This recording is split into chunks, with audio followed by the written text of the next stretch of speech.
भगवत गीता में श्री कृष्ण ने अर्जुन को यही सिखाया था कि जीवन में कठिनाइयों का सामना करना ही पड़ता है और ये ही हमें आगे बढ़ने के लिए प्रेरित करती है। श्री कृष्ण ने कहा है कि मनुष्य को अपने कर्मों के प्रति सच्चे रहना चाहिए और बिना किसी डर के अपने कर्तव्यों का पालन करना चाहिए। जब हम इन चुनौतियों का सामना करते हैं तब हम अपने भीतर की शक्तियों को पहचानते हैं और खुद को बेहतर बनाने की दिशा में कदम बढ़ाते हैं। इन परिस्थितियों में श्री कृष्ण का विश्वास और उनकी शिक्षाएं हमें आगे बढ़ने का मार्ग दिखाती है। वे हमें यह सिखाते हैं कि हमें कभी हार नहीं माननी चाहिए और हमेशा अपने कर्मों पर विश्वास रखना चाहिए। जब हम इस बात को समझ लेते हैं कि सकारात्मक विचार हमारे जीवन को किस हद तक बदल सकते हैं, तब हम स्वाभाविक रूप से नकारात्मकता से दूर हो जाते हैं। जहां तक किसी ऐसे व्यक्ति के साथ खड़े रहने की बात है जो आपकी कदर नहीं करता, यह भी सही है कि खुद की गरिमा और आत्मसम्मान का ध्यान रखना महत्वपूर्ण है। ऐसे रिश्तों में बने रहना जो हमारी कद्र नहीं करते, हमारी ऊर्जा और मनोबल को नष्ट कर सकता है। इसीलिए बेहतर यही है कि हम उन लोगों के साथ रहें जो हमारी सराहना और सम्मान करते हैं, ताकि हम भी अपना सर्वश्रेष्ठ दे सकें और मानसिक शांति बनाए रख सकें। भगवान की यह बात बहुत गहरी और सत्य को दर्शाती है। यह जीवन का एक महत्वपूर्ण सिद्धांत है कि इंसान अपने हिसाब से योजना बनाता है और कोशिश करता है, लेकिन आखिरकार होता वही है जो भगवान ने हमारे लिए तय किया होता है। इसका अर्थ यह नहीं है कि हमें प्रयास करना छोड़ देना चाहिए, बल्कि यह समझना जरूरी है कि हमारे कर्म और प्रयासों के बावजूद अंतिम निर्णय और परिणाम भगवान के हाथ में होते हैं। जब भगवान कहते हैं, तू करता वही है जो तू चाहता है, लेकिन होता वही है जो मैं चाहता हूं, तो यह हमें जीवन के महत्वपूर्ण सिद्धांत सिखाता है। पहले यह हमें याद दिलाता है कि हमारे कर्म, हमारी इच्छाएं और हमारी योजनाएं बहुत महत्वपूर्ण हैं। ईश्वर हमें कठिनाइयों और चुनौतियों के माध्यम से मजबूत बनाते हैं ताकि हम जीवन में और अधिक विकसित हो सकें। लेकिन इस परीक्षा के दौरान भगवान कभी उनका साथ नहीं छोड़ते। वे हमेशा हमारे साथ होते हैं, भले ही हमें वह प्रत्यक्ष रूप से न दिखे। दूसरी ओर बुरे लोगों को भगवान कई बार धन, शक्ति या सुख सुविधाएं देते हैं, लेकिन यह उनके जीवन की अस्थायी स्थिति होती है। वे अपने कर्मों के आधार पर जो भी पा रहे होते हैं, वह असल में ईश्वर का तरीका होता है उन्हें उनके कर्मों का फल देने का। अंततः बुरे कर्म करने वालों का भी हिसाब होता है और उनके कर्म उन्हें उनके सही परिणाम तक पहुंचाते हैं। भगवान की परीक्षा का उद्देश्य हमें सिखाना और हमें बेहतर बनाना होता है, जबकि बुरे लोगों के लिए वह एक प्रकार की चेतावनी होती है। इसलिए जब भी हमें किसी कठिनाई का सामना करना पड़े, तो हमें यह याद रखना चाहिए कि ईश्वर हमें मजबूत बनाने के लिए हमारी परीक्षा ले रहे हैं। हमें अपने कर्मों पर विश्वास रखने के साथ साथ धैर्य भी रखना चाहिए, क्योंकि भगवान की योजना हमेशा हमारे सर्वोत्तम भले के लिए होती है। जब चीजें हमारे अनुसार नहीं होती, तो हमें संयम रखना और स्थिति को स्वीकार करना चाहिए। यह जीवन में उतार चढ़ाव का हिस्सा है और हमें उन्हें सकारात्मक दृष्टिकोण से देखना चाहिए। इस प्रकार यह संदेश हमें प्रेरित करता है कि हम अपने कर्म करें, लेकिन साथ ही यह भी याद दिलाता है कि जीवन में उच्चतर शक्तियों का हस्तक्षेप भी होता है, जिससे हम एक संतुलित और सफल जीवन की ओर बढ़ सकते हैं। भगवान आगे कहते हैं, तू कर वही जो मैं चाहता हूं, फिर होगा वही जो तू चाहता है। जिसका मतलब है कि जब हम भगवान की इच्छा के अनुसार सही दिशा में और धर्मपूर्वक कर्म करते हैं, तो अंततः हमारी इच्छाएं भी पूरी होती हैं। भगवान की इच्छा हमेशा हमारे सर्वोत्तम के लिए होती है, और यदि हम उनके मार्ग पर चलते हैं तो हमें वह मिलेगा जो हमारे लिए सबसे अच्छा है। इसका सार यह है कि हमें अपने कर्म करते रहना चाहिए, लेकिन साथ ही हमें ईश्वर पर विश्वास भी रखना चाहिए कि वह हमारी मेहनत को सही दिशा में ले जाएंगे और अंत में हमें वही मिलेगा जो हमारे लिए सर्वोत्तम है। अपने जीवन को भगवान के हाथों में सौंपकर निस्वार्थ भाव से कार्य करना ही जीवन की सच्ची सफलता है। ईश्वर पर विश्वास रखना हमारे जीवन के हर मोड़ पर अत्यंत महत्वपूर्ण है। जब भी कोई दरवाजा बंद होता है, यह संकेत होता है कि हमारे लिए कुछ बेहतर योजना बन रही है।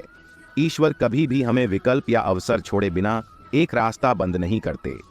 जब एक दरवाजा बंद होता है, तो इसका मतलब है कि जीवन में नए अवसर और संभावनाएं हमें इंतजार कर रही हैं। हमें केवल धैर्य और विश्वास बनाए रखने की आवश्यकता होती है। यह विश्वास हमें कठिनाइयों का सामना करने की ताकत देता है और हमें यह समझने में मदद करता है कि हर कठिनाई के पीछे एक उद्देश्य होता है।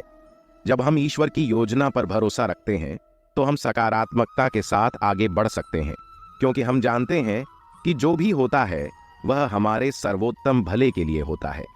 इस विश्वास के साथ हम जीवन के उतार चढ़ाव को समझते हैं और आगे बढ़ने की प्रेरणा पाते हैं।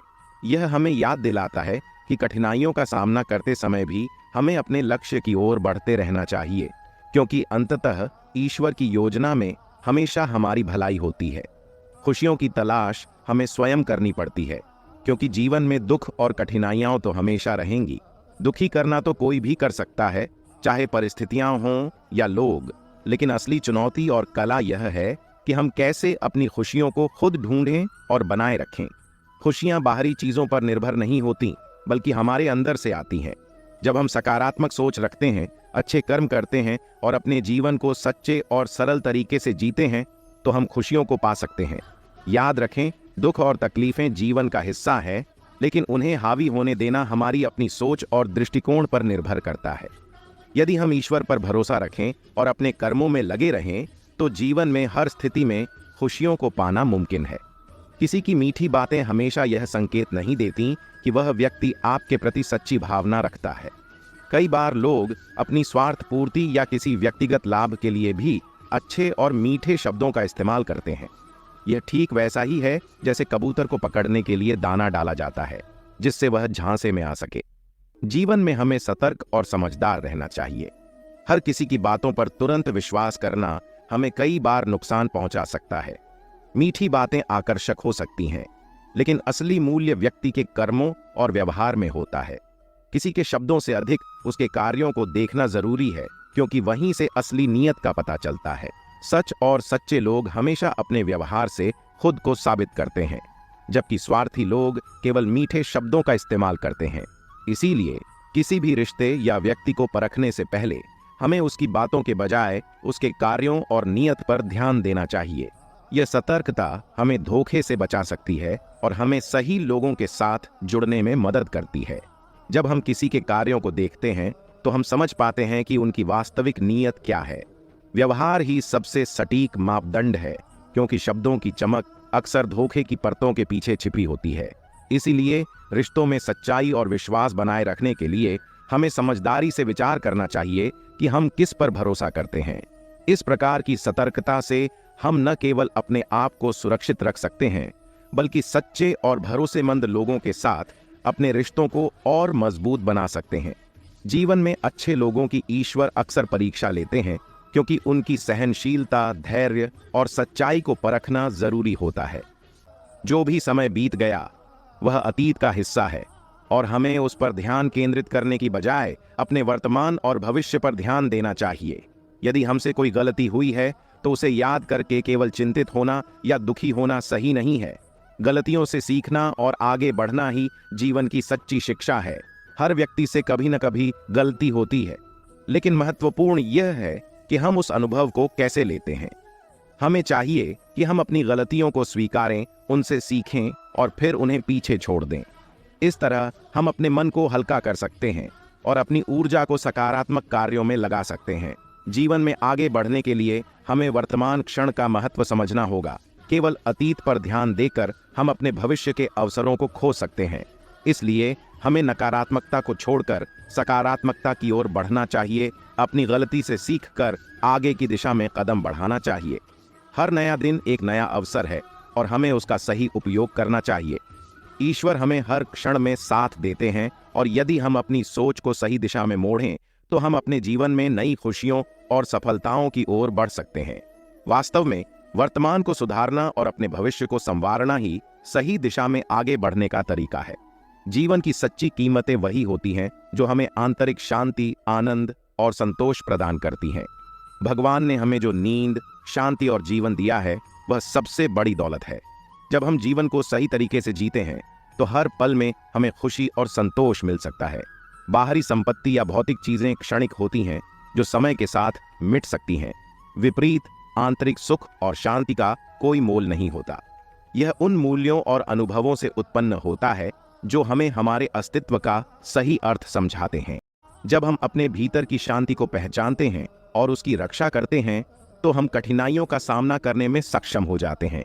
इसलिए हमें अपने जीवन के हर पहलू में संतुलन बनाना चाहिए और बाहरी आकर्षणों की बजाय आंतरिक समृद्धि पर ध्यान केंद्रित करना चाहिए। जीवन का सही आनंद उसी क्षण में है जब हम अपने भीतर की दौलत को पहचानते हैं और उसे जीते हैं। यही सच्ची खुशी और संतोष का स्रोत है। इसलिए हमें अपने वर्तमान में सुधार करने पर ध्यान केंद्रित करना चाहिए। हमारे विचार, कार्य और व्यवहार वही हैं जो हमारे भविष्य को आकार देते हैं। यदि हम वर्तमान में सकारात्मकता, प्रेम और करुणा को अपनाते हैं तो निश्चित रूप से हमारा भविष्य भी उज्जवल होगा। सच्ची खुशियां उन छोटी छोटी बातों में होती हैं, जैसे परिवार का साथ, सच्चे मित्रों का प्रेम और जीवन के प्रति आभार। जब हम इन बातों को महत्व देते हैं तो हमें वास्तविक आनंद की अनुभूति होती है। अंततः यह समझना जरूरी है कि जीवन की सबसे मूल्यवान चीजें भौतिक से कहीं अधिक होती हैं।